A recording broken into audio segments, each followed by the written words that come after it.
171 years ago today, October 27th, 1553. Because of his views on the Trinity, we UUs like to claim him as a martyr to our faith. I just want to say in advance that he was a devout Christian and remained faithful to God and the scriptures his entire life. He probably would not recognize our modern Unitarian way of looking at life and would probably not be happy that we think of him as ours. He was outspoken, blunt, and frequently in trouble. And I was preparing this talk, I just kept asking myself, what were you thinking? First, let's set the stage for the time that he was born. It was the Renaissance, the time of Leonardo da Vinci and Michelangelo. Henry VIII was the King of England and married to Catherine of Aragon. Charles V was the Holy Roman Emperor. Julius II was the Pope. Explorers crossed the Atlantic to discover the New World, even though people had been living there for thousands of years. The printing press had been around long enough to begin producing books that were not religious, and an era of humanism began, focusing on classical works, civic virtue, and self-improvement. The Protestant Reformation began with Martin Luther in 1517, when Servetus was a young boy. There were more Jews and Muslims in Spain than anywhere in Europe, and the Inquisition let them stay only if they promised to convert to Christianity. But they had a difficulty accepting the concept of the Trinity. Into this world was born Miguel Serveto Conesa alias Reves in Villanueva in the Aragon region of Spain, the same as Catherine of Aragon. The Serveto family was a member of the gentry of long-time standing, nobles since 1327. His father was a notary, and his mother was of noble blood. Young Miguel attended the School of the Arts in Zaragoza, which was heavily influenced by Erasmus, a humanist who questioned the Trinity. Servetus became an admirer of Erasmus and also questioned the Trinity. Miguel had a flair for languages, and by the time he was 13, he could read French, Greek, Latin, Hebrew, and later Arabic. He was in school during a time of upheaval and learned to identify with outcasts, not knowing that he would become one himself. Miguel was a brilliant student, but he didn't hesitate to challenge his instructors. When he was 16, Miguel was in a brawl with one of his teachers, who was also his uncle, and was not only promptly expelled from school, but exiled from Spain. Miguel, what were you thinking? He fled to Toulouse and enrolled in law school, where he Latinized his name to Michael Servetus. This was just the first of several occasions where he transformed himself into a whole new identity. He was quite the chameleon. After 2 years in Toulouse, he began work with Juan de Quintana, the confessor to Charles V and a member of the emperor's inner circle. Servetus attended the coronation of Charles V as emperor in 1530 and was appalled at the decadence of the church and the indulgences handed out so liberally. The coronation was a turning point in his life, and he abruptly left Quintana and left for Basel, Switzerland, a place that welcomed humanists and advocated freedom of worship, or so he thought. In Basel, Servetus argued with his mentor and landlord about the Trinity. After all, he had read the original biblical text in the original Hebrew, and there was no mention of the Trinity. He argued that God was in all of us, and man did not need a mediator. He wrote, "I say, therefore, that God himself is our spirit dwelling in us, and this is the Holy Spirit within us.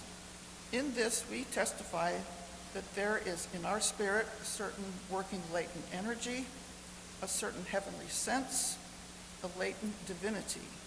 So is everyone that is born of the Spirit of God." It became clear that Servetus and his ideas were not only unwanted, but his life could be in danger. So he moved again to Strasbourg in search of a printer for his book. He found a printer, Johann Setzer, who printed his book, and Michael Servetus became a published author at the grand old age of 19. He called his book De Trinitatis Erroribus, which means On the Error of the Trinity. Again, Michael, what were you thinking? Do you think this was a wise book to publish during the Inquisition? Come on. While his writing clearly displayed his youth, the research and scholarship was exemplary. He called upon his vast knowledge of languages and cited 52 of the 66 books of the Bible to back up his assertion that the Trinity does not exist. About viewing the Holy Spirit as a separate being, Servetus wrote that it was practical tritheism, no better than atheism. He felt that the doctrine of the Trinity was an insult to Islam and Judaism. He said, "I know not what madness it is in men that does not see that in the Scripture every sort of unity of God is always referred to as the Father." He was not heretical in intent. One Unitarian scholar wrote his book is suffused with passionate earnestness, with warm piety and ardent reverence for the Scriptures, and a love for Christ so mystical and overpowering that he can hardly find words to express it. His work didn't attempt to throw out the concept of the Trinity just the way it had been imposed on Christianity, that it was a concept invented by humans, not the divine, and was the cornerstone of church corruption. He probably wrote the book to express his frustration about the inability of people to see what he considered so obvious. He knew he was right and didn't understand how those idiots who opposed him couldn't see what was so clear to him. All they had to do was read his book. The book was published, and like other controversial books of the days, was successful, and Servetus enjoyed his fame briefly. The publisher, however, knew that there would be problems from the church and refused to have his publishing company mentioned anywhere in the book. He was right. It didn't take long for the Inquisition to declare Michael Servetus a heretic and come looking for him. He even found himself in trouble with the reformists of the time. The inquisitors tried to lure him back to Spain, but Servetus did not take the bait and went back to Paris to study mathematics under a new name, Michel de Villeneuve. Even at that time, Paris was considered chic and sophisticated. The University of Paris dominated intellectual life in Europe. However, conditions at the school were deplorable. It was dirty. The food was inedible. I can't imagine that in Paris, that the food was inedible. The days were long, and the instructors were demanding and cruel. But Michel de Villeneuve somehow passed admission and was enrolled. 2 years ahead of him was another student born Jean Chauvin, who changed his name to John Calvin. I can't really tell Servetus' story without telling Calvin's story at the same time. They had similar upbringings. Both of their fathers were notaries, although Servetus' father was a little higher up on that particular ladder. Both boys were incredibly intelligent and excelled in schoolwork and were intrigued by the humanist movement. But young Calvin didn't have the money to go to school. Through the influence of some friends of his father, he was appointed a chaplain of a local church at age 12. He couldn't actually do that job, but it did provide him with some income which allowed him to go to school for the next 10 years. John Calvin was a serious student. He was a humanist, and he loved the classics. But he was ambitious and persuasive. His first task was to find housing off the horrible campus at the university through the connections he made with one of the medical professors. He worked hard at making himself known to as many influential people in the humanist movement at the time. he wrote a book about Seneca and looked for a publisher. He couldn't find one. He finally had to pay for it to be published himself, and it failed miserably. Meanwhile, Servetus, now Michel de Villeneuve, was also successfully making friends with the humanist reformists, and word got out that his book had been a big success. Well, Calvin was not happy about that.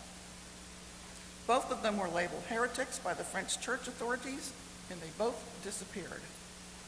Calvin fled to Angoulême in the south of France, intending to completely alter the course of Christianity. The reformist movement lacked a clear and practical explanation of its philosophy, so Calvin decided to write an instruction manual.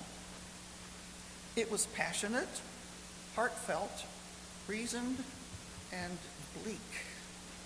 His message was, man is nothing, God is everything. Man is corrupt, and only God decides a person's fate. His book was known as the Institutes of the Christian Religion. Will Durant describes it as the most eloquent, fervent, lucid, logical, influential, and terrible work in all the literature of the religious revolutionary. This was Calvin's legacy. Calvin came back to Paris when he felt it was safe. Servetus had just been in hiding. Calvin found Servetus's idea of compassionate Christianity repugnant and sought him out. He challenged him to a secret debate. This could have been one of the great intellectual confrontations in history, but Servetus didn't show. The reason for not coming has been the subject of speculation ever since, and Calvin never forgot that Servetus stood him up.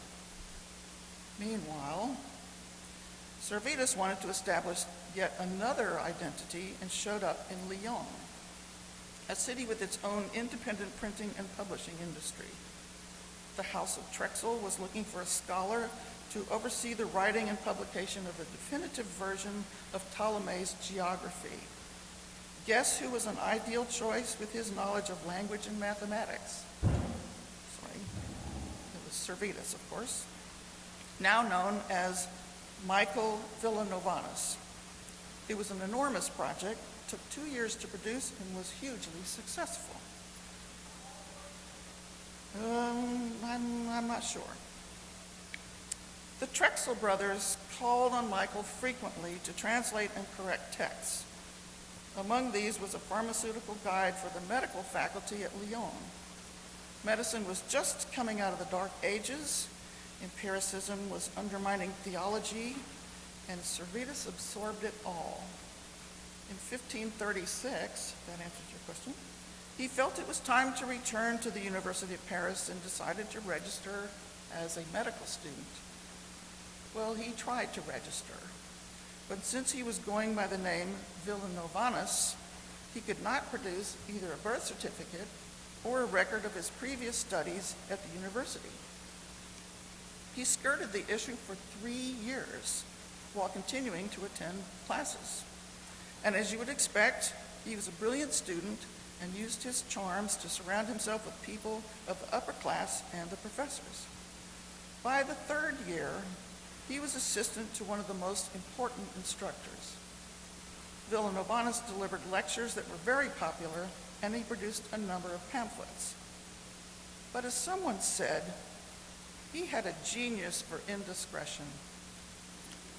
He began to criticize his professors and their medical ideas. Among other things, he called them a plague of society. The professors tried to prevent him from publishing another critical pamphlet, but he had it published before they could file suit. They notified the Inquisition. They tossed out the case. Then Servetus filed suit against the professors. That case was dismissed. By this time, he felt it was time to move on again. He left after 3 years with no official record of him ever being in medical school. He moved on to Montpellier and somehow completed his medical studies and became a doctor in 1539. He returned to Lyon, calling himself Dr. Villeneuve. One night, a local doctor who was jealous of the new doctor engaged him in a sword fight. Servetus was arrested but freed after 3 days. Time to move on again, this time to Vienne in southeastern France, where he could not only practice medicine, but continue to publish. The Trexel brothers engaged him to help edit an old version of the Bible. It was a good life for Servetus. He was the doctor for the Archbishop of Vienne. He passed himself off as a good Catholic by going to Mass. He was a successful editor. He had money and friends. He could have lived out this idyllic life for the remainder of his days. But he just couldn't suppress his opposition to the Trinity. He discussed his views with another publisher, Jean Fréon, who was so taken with his views that he wanted to introduce him to his good friend, John Calvin. Calvin himself had moved from place to place, using several aliases to keep from being arrested. He found his way to Geneva, Switzerland, which had gone through a tremendous religious upheaval and finally became Protestant. Calvin only intended to stay one night, intending to move to Strasbourg. He just wanted to write, but the leader of the Protestant movement insisted that Calvin become part of the reformists in Geneva. He finally gave in and stayed there to preach and became pastor at a local church. He brought his strict rules with him, and eventually his ideas were rejected by his congregation, and he left for Strasbourg, where he became pastor to a small church. He updated his work, The Institutes of Christian Religion, which now ran 1,000 pages. It had modest success, and Calvin was actually quite pleased that they burned it in effigy at the University of Paris. Eventually, Geneva needed some organization, and they decided they were ready to accept Calvin's strict rules and begged him to come back. He didn't want to go, but he wrote up a contract of conditions for his return. And at the urging of his friend Jean Fréon, he began writing letters to Servetus, known as Dr. Villeneuve. The correspondence began in 1546 and lasted for about a year. In the beginning, Servetus was polite. Calvin was cold and condescending. Upon receiving Calvin's book, however, Servetus criticized it line by line and wrote vicious comments in the margins. It was brutal.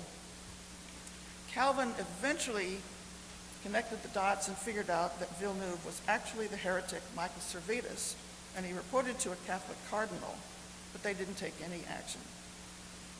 Calvin was now really furious. After 6 years, Servetus was ready to publish his next work, The Restoration of Christianity. It included the injustice of infant baptism.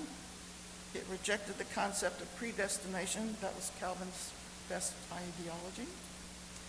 The mythology of the Trinity, and that God existed in all people and things.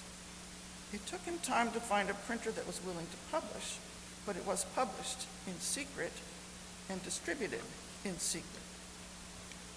One chapter in this book, overlooked at the time, was a description of pulmonary circulation, perhaps the single most important statement about the workings of the human body in 1,500 years.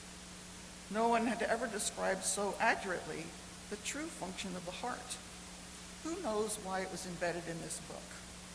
And if these ideas had gone out into the medical world, it would have changed the face of science much earlier, and Servetus would have gotten the credit. One copy of the book was sent to a bookseller in Geneva, and of course, Calvin banned it and began a lengthy letter-writing campaign to capture Servetus. By the time the authorities confronted Servetus, there was no evidence that he was Servetus or that he had written the book. Eventually, there was enough proof that he was the heretic Servetus, and he was arrested. When he was interrogated, he managed to convince them that he was still Dr. Villeneuve, outstanding citizen, and knew nothing about Servetus. When the jailer was sent to deliver a meal one morning to Servetus' prison cell, he was gone, escaped in the middle of the night. No one has ever explained how that happened. In June, the French civil tribunal declared the fugitive Servetus guilty of scandalous heresy, sedition, rebellion, and evasion of prison. He was sentenced to pay 1,000 livres to the king, all his property and possessions confiscated, and if he was caught, to be burned at the stake. He was burned in effigy along with his possessions. So now, Servetus was now the most wanted man in France, and he was on the run.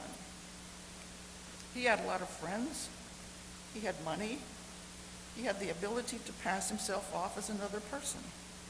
He could have gone to the New World, he could have traveled to Italy, but for some inexplicable reason, he decided to travel to Naples and go through Geneva. Did he do that on purpose? I mean, Michael, what were you thinking? He intended to stay one night, just one Saturday night. But in Geneva, church attendance on Sunday was mandatory. He chose the Magdalene Church. Guess who was preaching? John Calvin. He was arrested immediately. He appeared in court the next day, accused of 38 charges. He answered the theological questions easily. He insisted that the Trinity was not in the Bible, that it had been invented at the Council of Nicaea, and demanded that his accusers prove otherwise. He also openly admitted that he was the author of Errors of the Trinity. In his own defense, he tried to prove through scriptures that these charges were not punishable by death, that even Arius was exiled, he wasn't executed. The trial dragged on for months, but Servetus was eventually condemned to be burned at the stake with his writings, and he was executed on October 27th, 1553, 471 years ago today. Calvin believed that all of Servetus' writings had been destroyed, but he was wrong. Several copies still exist and have been studied extensively. He also wanted to convert all of Europe to his restrictive religious ideas and annihilate Catholicism. He was wrong about that too. Despite his efforts to have everyone accept the concept of the Trinity, the ideas of Arius of Alexandria and Michael Servetus have managed to survive over the centuries. For many years they were called Arians or anti-Trinitarians, and eventually the word Unitarian came into being, and that's why we're here today. It was reported that Servetus' final words were, "O Jesus, Son of the eternal God, have pity on me." He died, still denying the concept of the Trinity. Was he a heretic? Was he a Unitarian martyr? He never gave up on his beliefs. Would you be that courageous? What are you thinking?